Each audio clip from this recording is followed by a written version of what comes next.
As you can see here, we have almost ready this cast scene in the morning. We are almost set with it. Of course, we are using very basic lighting setup, but it works. You can see here the parallax is working great. The background is hyper real, Gaussian Splatting, and we have a couple of new extras back there. Our partners over there, of course, they're just work in progress.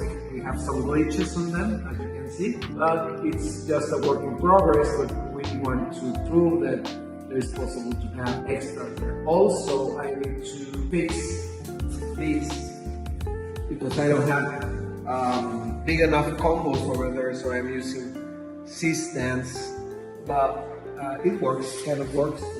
Okay, so we have today a different setup. As you see, we have magic hour, very orange. The challenge here and the objective here was to change the lighting setup for the background. As you can see, because it's full 3D in the background, all the objects are full 3D.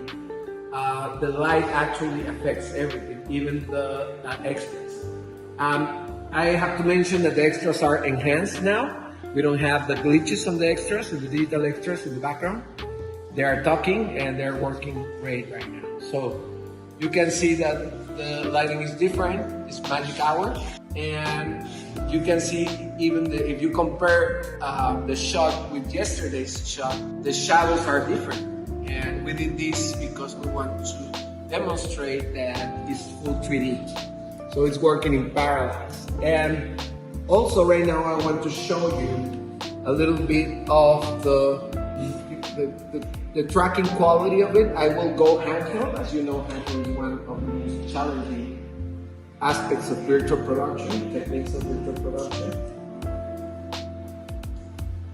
Of course, I can change the focus length and I can do the zoom. And there's a very interesting thing happening here with the glasses of the actor.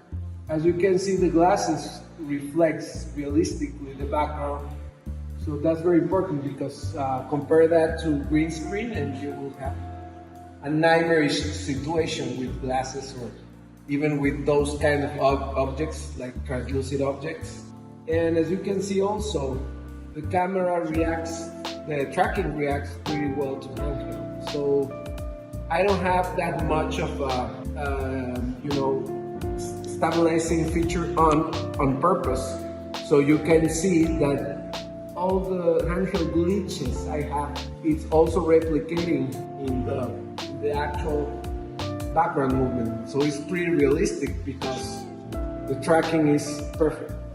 The only problem we have now, and this might be both a jet lag problem and also a scan rate problem, is if I move, fairly decently here, smoothly, I don't have any problems.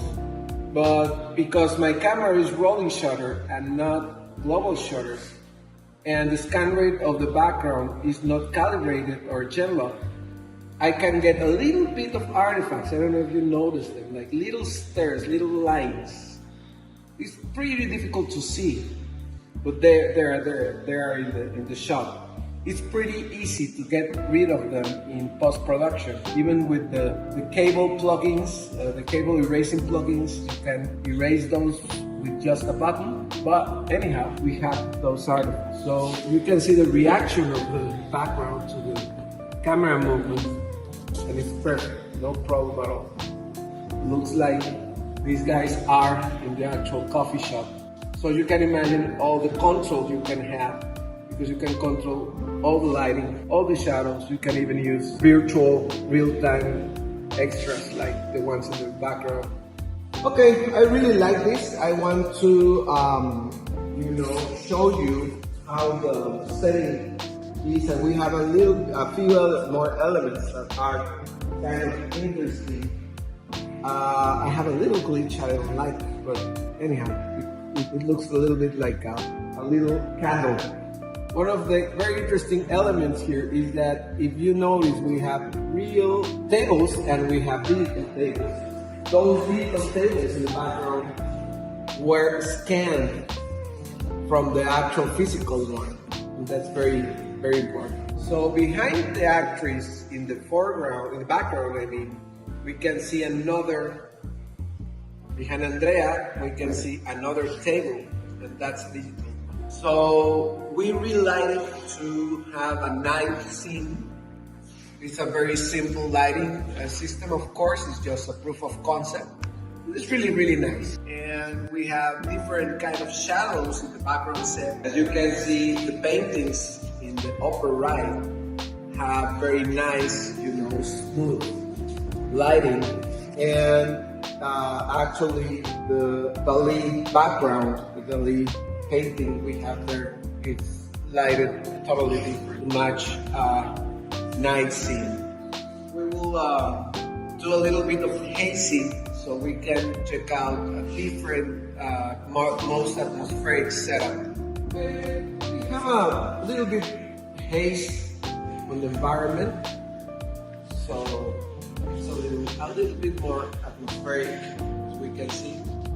We can see in the left part here that we still have our meta-humans, our actors, and they're in different positions, just to change a little bit of it. So this is our third lighting configuration, and as you see, the full 3D background made with Gaussian Splatting is very flexible in terms of the ways you can change it and manipulate it. So I'm really happy what's happening with our tests.